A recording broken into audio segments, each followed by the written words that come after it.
अस्सलाम वालेकुम, welcome back to my channel. कैसे उम्मीद करती हूँ हैरियत से होंगे। अल्हम्दुलिल्लाह हम भी हैरियत से हैं। आज मैं आपको बनाना सिखाऊंगी कच्चे आम की चटनी, जो कि बहुत ही खट्टी मीठी और मज़ेदार सी चटनी होती है। रेसिपी को करते स्टार्ट। सबसे पहले हमें चाहिए आम। 3 मैंने कच्चे आम ले लिए हैं मीडियम साइज़ के, और इनको अच्छी तरह से मैंने वॉश कर लिया है।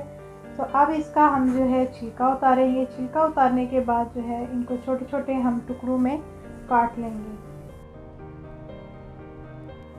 आम को जो है मैंने अच्छी तरह से काट लिया है। अब फ्लेम को कर लूँगी ऑन, और उसमें मैंने रख लिया है एक कढ़ाई। इसमें मैं हाफ़ कप पानी ऐड करूँगी। जब पानी थोड़ा सा गर्म होने लगेगा तो ये जो है कच्चे आम जो हमने काटे हुए हैं वो हम इसमें ऐड कर देंगे। और इसमें बिल्कुल थोड़ी सी मैंने हल्दी ऐड की है, चुटकी बराबर। और इसमें जो है क्रश रेड चिली जो है वो ½ टीस्पून वो इसमें हम ऐड कर देंगे। आम के हिसाब से आप इसमें स्पाइसेस ऐड कर सकते हैं। और इसको जो है थोड़ा सा मैंने 5 मिनट के लिए पकने दिया है हल्की आंच पे, और देखें कि बिल्कुल ये आम बिल्कुल गल गया है। तो अब हम इसमें ऐड करेंगे बाकी चीज़ें। इसमें मैंने ½ टीस्पून ऐड कर दी है कुलवंजी, 1 टेबलस्पून इसमें डाल दी है मैंने शुगर, ½ टीस्पून इसमें मैंने ऐड किया है काला नमक, ½ टीस्पून काली मिर्च हमने इसमें ऐड की है, वो मैंने ग्राइंड करके इसमें पाउडर डाला है। अब इसको मैं अच्छी तरह से मिक्स कर लूँगी।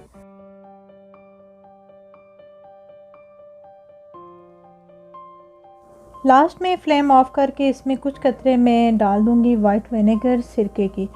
कोई भी आप सॉस बनाते हैं, चटनियाँ बनाते हैं, उनको अगर आप ज़्यादा टाइम के लिए सेव करके रखना चाहते हैं तो आप उसमें डाल दें सिरका, तो वो कभी भी ख़राब नहीं होती। अब लास्ट में हम इसमें ऐड कर देंगे मेलन सीड, और इनको अच्छी तरह से मिक्स करेंगे। और ऐसे ही ये जो है हमारी चटनी फ़ौरन से रेडी हो जाती है। इस चटनी की फुल डिटेल मैं डिस्क्रिप्शन बॉक्स में ऐड कर दूँगी। इसको आप ज़रूर ट्राई कीजिएगा। इसको आप बना के 1 साल के लिए भी जो है वो आप सेव करके रख सकते हैं। जिस सॉस में और चटनी में अगर आप सिरके का थोड़ा सा इस्तेमाल कर लें तो वो बिल्कुल भी ख़राब नहीं होती। तो ऐसे ही मज़ेदार और क्विक वे के साथ आप चटनी बनाएं।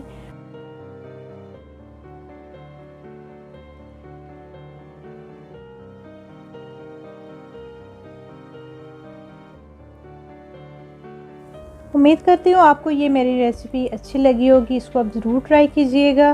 और चैनल पे नए आए हैं तो चैनल को सब्सक्राइब कर लीजिएगा, और बेल आइकन के बटन को ज़रूर प्रेस किया करें ताकि आने वाली नई वीडियो के नोटिफिकेशन आपको मिलते रहें। इंशाल्लाह मिलेंगे नई रेसिपी के साथ। दुआओं में याद रखिएगा। Take care. अल्लाह हाफिज़।